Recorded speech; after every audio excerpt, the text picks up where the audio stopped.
Hey guys, welcome back to the channel. Today I'm going to talk about what is body positivity. I'm either going to make friends or people are going to hate me. I'm just kidding. So this is actually an old video from 2015, but I thought it was very interesting because it was kind of like man on the streets interview style, which I always like that. If you hear Sophia in the background, it's because she gets really mad when she can't get to me. And Apollo is here. He's over here, but we have a different setup now. But he's here. So this is going to be, like I said, a video called "What is Body Positivity" by Bustle, and we'll go ahead and link that in the description. And then we're going to go ahead and play this. Do Okay. you think there's a line where a body type becomes unhealthy? Yeah, like if you're over 300. What size do you think plus? Unless you're a strong man. So this is interesting. People, you often hear in the body positivity movement or the fat acceptance movement that, oh, you can't look at me and tell me that I'm unhealthy. And there is some truth to that. I'm going to link an article as well, a study that came out and says that being overweight, being fat, is not healthy, and that you cannot be fat and fit. So I found that interesting, and it was a medical study by a reputable source. So I'm going to share that. So I love this kind of interview style so much. What size would start at? Doesn't it start at like a 14? I don't I think it's a 12. know. I mean, if you're overweight, then it's obviously not healthy. What would you say would be the opposite of plus size? Like normal. How would you define normal? So that's hard. Like, how would you define plus size? And like the other girl said, in America, I believe that it's a size 12. Is it, Jordan, do you think, is it a 12 or a 10 that starts as plus size? 8. Oh, my daughter just said 8. So that's ridiculous. But what is opposite of plus size? I mean, we have people online like Eugenia Cooney, who is painfully thin, and that's not a natural state of being, you know what I mean? But it's interesting to hear people say normal, and then she asks, what is normal? Hey, I have no idea. On its most basic level, body positivity is the idea that all bodies are good bodies. Okay, so far I don't have a problem with that. I also, in preparation for this video, found an article on the BBC about the history of the body positivity movement, and I will also link that down below. And so, okay, many of you know my husband is a veteran of the Air Force. He served 21 years. And as I was exposed to body positivity being married to him, it was for the people coming back from Afghanistan and Iraq who had lost limbs or had been burned or something happened to them in the war, physically that way. And kind of trying to build up their self-esteem that, you know, all bodies are good bodies, you know, be grateful for your body, you can still do things, you know, and all of that. So I agree. When you think of what TV, magazines, and movies tell us a good body is, which celebrities come to mind? We're asking people which celebrity they think has a really great body. I think Jennifer Lawrence. I think Selma Hayek and Sofia Vergara. Gorgeous. Has my ideal body. I definitely think Jennifer Aniston has a good body. She's toned. I don't know, she looks healthy. Who would you choose? Jessica Alba. She has like a healthy body type. So, and then on the flip side of that, who are the people? I mean, there are definitely female strength athletes that I look at and think, ooh, I would love to have her legs or her arms or whatever. So obviously that's not as common. I feel like a lot of women don't look for that heavily muscled look. And then when I hear people say, oh, they're toned, that just kind of cracks me up too, because I just think it's funny. In my opinion. What can we deduce about good bodies based on these women? Good bodies are thin, straight, and most often white. Okay, now wait a minute. I want to see all the people that they interviewed, because there are a lot of chunky and not straight and other ethnicities and colors. And this feels to me very cherry picked on who said what. That's just my opinion. I mean, and I grew up, my mother is from Mexico, and so that bothers me that they're cherry picking these things out of this video. There's nothing wrong with having a body like this, but the body positivity movement strives to create representation for marginalized bodies. Okay, so representation for marginalized bodies. So that wouldn't be me, and most likely would not be you. So so I know someone who hashtagged a picture that said body positivity or body positive, and her Instagram account is public, and people from the body positivity or the fat acceptance movement absolutely came for her because the picture she posted was a before and after, and she had lost over 200 pounds. And they came for her and she's a black woman, she is straight, and actually said to her that the movement wasn't for her because she didn't have a marginalized body. I have a huge problem with that, because why wouldn't body positivity be for everyone? That doesn't make sense to me. If you can explain it to me, I would love to hear it. But I just don't agree with that. And I think that's excluding people. And that's not what body, there are people who are quote unquote normal or straight size that struggle with their body image. I think you could ask 100 women and 99 of them would say, yes, I struggle with body image. So I don't think that's quite fair. We want to see fat bodies, queer bodies, bodies of color, and everything in between up front and center in mainstream media. Okay, so this is from 5 years ago, saying what the average size woman is. Hey Siri, what is the average size woman in America? Here's an answer. Sorry. So the average American woman is 20 years old and weighs 170.6 pounds and is almost 5'4" tall. The average waist circumference is 38.6.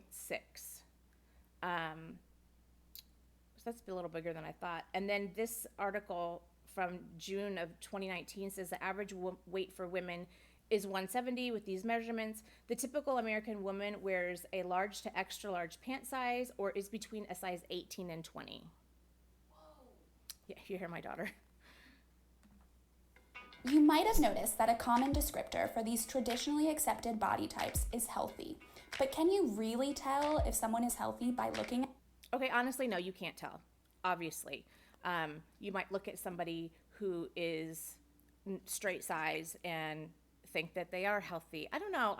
But I have always thought, because I have been morbidly obese, and there is nothing healthy about that. And most people who start losing weight and changing their eating habits and all of that will tell you it's the best thing that I ever did for myself. And I believe in body positivity in as much as be grateful for the body that you're in right now and take the best care of it that you can, and nourish it with good healthy food. Hitting up drive-throughs every single day, several times a day, is not doing you, your body, or anything any favors. At them? I mean, if you're overweight, then it's obviously not healthy, because you're lugging a lot of excess weight around, and it's proven not to be healthy. People have died. Okay, so I recently watched an interview. I want to say it was Brian Shaw or maybe even Eddie Hall. And so you look at these huge, strong men. I mean, Eddie is 385 pounds right now, or 365 pounds, and has an 8-pack. And here's the thing. Weight is weight. So it is a lot more difficult, no matter where your weight comes from, whether it be fat or muscle, it's still weight on your joints and your heart, and it's still a strain on your body as a whole.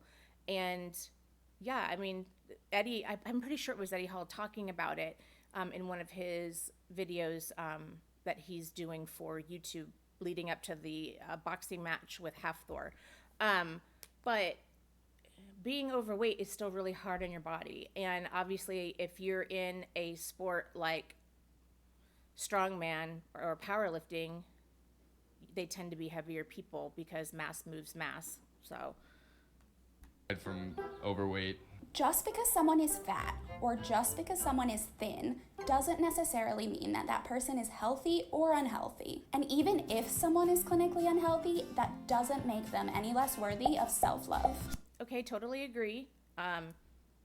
I don't think I've ever heard anyone outside of the body positivity community or the fat acceptance community say something to the effect of, oh, because you're fat or you're too skinny, you're unworthy of self-love. That's ridiculous. I also firmly believe that part of self-love is taking care of yourself and nourishing your body. And now don't get me wrong, have a cheat meal once in a while, have a chocolate chip cookie once in a while. I'm not saying not to do that, but what I am saying is self-love is taking care of this body because you only get one. And like I said, I'm 47 years old and I already have a total knee replacement that's 9 years old. Almost 9 years old. And you only usually get 20 to 25 years out of a replacement, and I don't want to go through that again. So You can't, like, by just looking at someone, you can't tell their genetic makeup. Like, you don't know their family background. okay, I am obsessed with these DNA companies. Like, I've done 23andMe and Ancestry.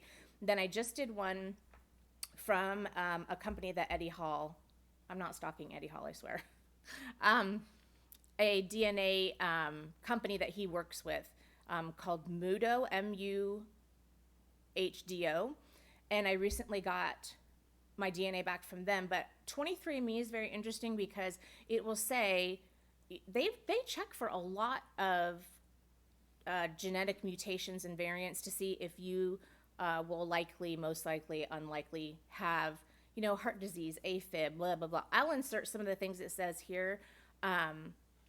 But it's interesting, just because you were genetically predisposed to something doesn't mean that you have to give up and go, well, I'm just going to eat 5,000 calories a day because I'm going to have heart disease anyway. It doesn't mean that you are going to get heart disease or you are going to get cancer, et cetera, et cetera. If you know that you're predisposed to those things, why wouldn't you take good care of yourself so that you don't go down that road? It's not your destiny to have heart disease or stroke or whatever. You listen to me. We all have a destiny. Nothing just happens. It's all part of a plan. I should have died out there with my men, but now I'm nothing but a cripple. So anyway, you don't have to live up to those, possibilities. You can, I fight my genetics every day. Everybody in my family, both sides, are obese. Just about everybody. I have one cousin, hi Angie, who she trains and eats well and stuff, but I feel like she and I are the only two that do. And I totally get it, but you don't have to give in to that. Down their family history, and like there's a lot of things that go into health rather than it just being like, are you a size 0 or a size 8? Even though the body positive movement is for everyone, no matter what type of body you... But that's not what she just said. In the clip before this, she said this was for marginalized bodies, and now she's saying it's for everybody, but it's really not, because I have been told flat out that because I'm white and straight-sized, that I don't need it. And she just contradicted herself in here. You have. Many plus-size body-positive activists are asking the question, is it okay to call someone fat? Does the term plus size suggest that fat bodies aren't normal? Do you think plus size has good connotations, bad connotations, or? I feel like often it has bad connotations. Like, people are always like saying bad things about people that are plus size. Okay, so I also have a problem with that. I want to know if you guys have had this, known of someone or personally had this experience of someone actually like saying, have you been around a group of people? Has it been said to you of someone saying basically something crappy about somebody because they're plus size. I've had a couple experiences, and it was with quote unquote friends, but yeah, I mean, obviously, high school, middle school, people are bullies and stupid and stuff, but have you had an experience? I think it's usually considered negative. The industry accepted size, where plus size begins, is a size 14. I mean, I wear pant size like 6. So, but yeah, I mean, I also like, I could buy, like, let's say, do you guys remember Juicy Couture tracksuits? I loved those. And I always had to buy them in completely different sizes, where my bottoms were a small and my hoodies were extra large. So half of me, I guess, was plus size. What do you think is the opposite of the word plus size?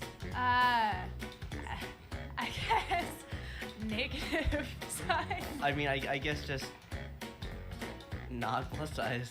So what do you guys think it is? What would you call someone? I hear the term straight size all the time. And then what about people who have eating disorders? Like, I should bleep that out. Who have eating disorders to make themselves very thin. So what would you call that? I mean, some of those people are in children's sizes, and those children's sizes are still too big. Um, Oh, straight size, yep. Plus size body positive activists, including yours truly, are reclaiming words like fat and plus size as descriptors and nothing more, just like someone might be tall or short. What do you guys think of that? Does that, I mean, like I said, I was fat for a really long time, a good portion of my life, and I would be completely offended if someone called me fat. I know that there are shows like My Big Fat Fabulous Life, and, you know, that are meant to say, you know, fat, like she said, fat is just a descriptor, and I would not want to be called fat. I just don't. I don't think it's nice to be called fat. I also don't want to be called like skinny. I mean, when I was sick and really thin, and I had people tell me you should eat a cheeseburger, and I was like, oh yeah, that'll solve my problems, you know? So it goes on both ends of the spectrum. It's not an insult, it's a characteristic. Bottom line, the body positive movement wants everyone to feel worthy of self-love. Whether your body looks like that slender woman on the TV, like your favorite plus size vlogger, or anything in between. What type of bodies would you want to see more in the media? Probably more plus size. I feel like there should be more. I feel like they're not. Okay, so this is funny. Do you guys remember when Les Mis came out? And obviously it's set in a time people were starving to death.